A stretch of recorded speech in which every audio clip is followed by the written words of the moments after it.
own religion. Where his past was undistinguished, Hubbard invented a more impressive life story, making himself a nuclear physicist and decorated war hero. As Dianetics is supposed to make one healthy, he concealed his many illnesses. In the late 60s, Hubbard took to the high seas in an old Channel ferry called the Apollo. I don't think you could make anything out of that, like Hubbard killed people in that. Scientology was becoming increasingly unpopular with several governments. On the Apollo, Hubbard created Scientology's elite, the Sea Organization, or org, complete with naval ranks and uniforms.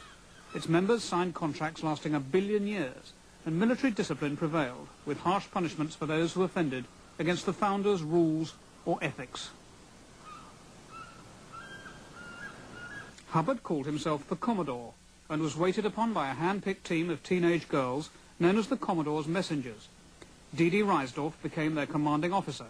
I was actually born into Scientology. When I was 13, we joined the Sea Org. The whole idea of being in the Sea Org is that you were the ones who were here to make the world a safe place. The Sea Org was special. There was what we called the WOG world. The what? The WOG world. What did that mean? Anything and anybody who wasn't involved with Scientology was the WOG world. What now I like to call the real world. But at that point, that was what, we considered people out there as the WOG world. Another girl sailor was Hannah Whitfield. She was able to observe Hubbard's character in close detail. There were two distinct sides to him. One was an incredibly compassionate side. He was a very understanding, rather humanitarian man at times. The other side was what I would call bordering on, it's not a popular word, but bordering on insane or psychotic. He would go into mad, screaming rages where he would be bellowing at the top of his lungs, sometimes for minutes, sometimes for hours on and off. I've actually seen that. Do you ever think that you might be quite mad? Oh, yes. The one man in the world who never believes he's mad is a madman.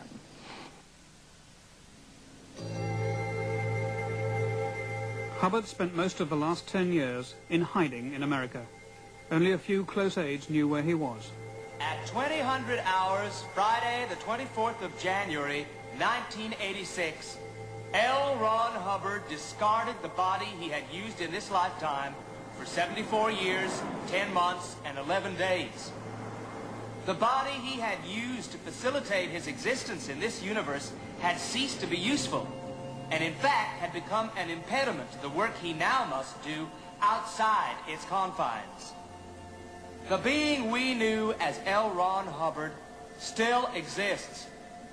Although you may feel grief, understand that he did not and does not now. He has simply moved on to his next step.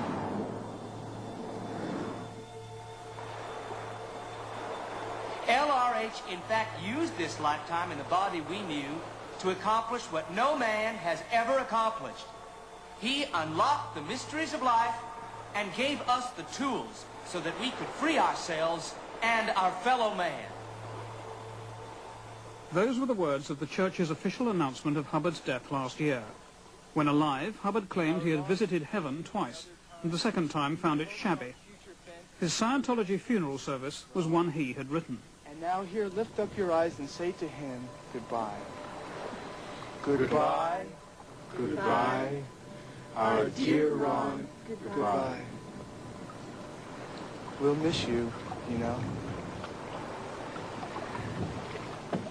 Hubbard had signed a new will the day before he died, insisting that he be cremated at once and the ashes scattered at sea.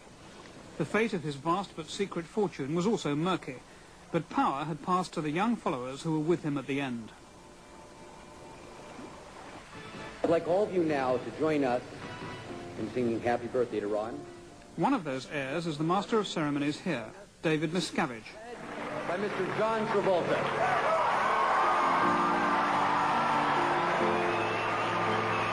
Although Hubbard is dead, this was his memorial birthday celebration last month, an opportunity for the church to parade its star members and salute the late founder.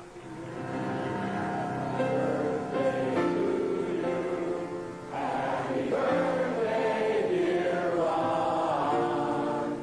Happy birthday.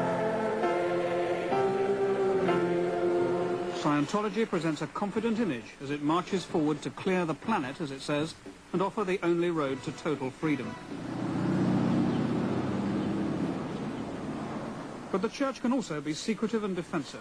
You are yourself photographed if you photograph its buildings. Investigations by various government agencies have over the years created something of a siege mentality. In the late 70s, 11 top Scientologists were imprisoned for burglary, robbing American government offices of files. In one of his bulletins, Hubbard instructed church members, don't ever defend, always attack. Since Scientologists consider themselves the exclusive possessors of the secrets of the universe, anyone outside the church tends to be deemed hostile, or, as they say, suppressive, and we were no exception. How do you think this guy's taking our picture? Oh, because they're going to use it against us later on, supposedly. Why is he taking photographs of us? They should take another picture. Ron Hubbard says if you take their picture or something, you can use it against them, or maybe people are intimidated by the picture taking, you know? They were taking my pictures all the time. Scientology reserves a special distrust for the media. Members may not give interviews without the church's permission. Despite a long-standing invitation, our interview with the church's chosen spokesman was granted only when they were convinced that this program would be broadcast without their participation.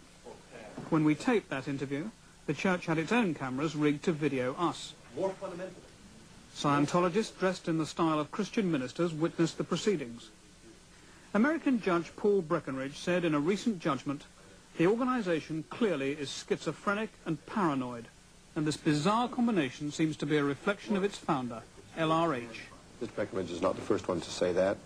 A man by the name of Paul Dickhoff disseminated it first, SS number 337259, an SS officer in the Nazi intelligence systems who was the head of the Bundeskriminalamt, the German federal police, in 1970. And the head of Interpol, as a matter of fact. I do not support a Nazi's supposed right to disseminate that kind of thing. But Mr. Judge, you regard your enemies as the CIA, the IRS, the FBI, NY6, MI5, just about every government. No, I'm on the paranoia IRS is a enemies mild list. expression for the church's attitude to its supposed enemies. You know, our enemies are ignorance, drugs, corruption, criminality, and insanity. But those the church seems to regard as its worst enemies are its most recent defectors, especially those with damaging stories to tell. Near the Canadian border lives Don Larson, who ran the church's so-called finance police. I was a hatchet man for this financial dictator. If you could force someone to be scared enough in the church, they would cough up the money that you wanted. And it was my job to scare people. What methods do you use? Extortion, force, threats, duress. Larson was there when David Miscavige and the new regime took over. The old management was just chopped, and new management was put in its place. And its motto was, we make no deals with anybody. We're tough, we're ruthless, no deals. There was about 15 of us. We went out and rented 3 limos, drove up to an organization in San Francisco, and did a practice beat-em-up kind of meeting, you know. Took the CDO, the commanding officer of that organization. He got thrown into the filing cabinets. He was sec-checked on a meter, and people. Well, that's where you have to tell the truth. And there's a whole row of people around the guy, right? And he's sitting there hanging on to the cans, and this has nothing to do with religion anymore, right? This is, where's the money, Jack? I want the money. Where did you put the money? And he said, I don't know. I don't have the money. So David Miscavige comes up, grabs him by the tie, and starts bashing him into the filing cabinets. Then he's thrown out in the street. His tie's ripped off. This is just a warm-up kind of bash. Some of those who left the church sued for restitution of the fees they had paid. Whenever there were court hearings, the church mounted spectacular protest demonstrations. This one was in Sacramento. Scientology maintains that an ex-member suing the church for fraud is an attack on religious freedom, and even some Christian churches spoke out in its support. The big names were there too. It's worked for me for 10 years, and it's worked for thousands, millions of people, and I just feel that nothing can and should threaten that. But courts found against the church. Last year, one ex-Scientologist was awarded $30 million damages. The church is appealing. This party in Los Angeles is to launch $1 billion class action, that is, a collective lawsuit against the Church of Scientology. The plaintiff's attorney is Lawrence Levy. Levels before we found out what any of the religion was. Over 400 ex-Scientologists, some living in Britain, have combined to sue the church for restitution of their fees and to stop what they allege is church harassment. The lawsuit has a long way to go through the courts and may indeed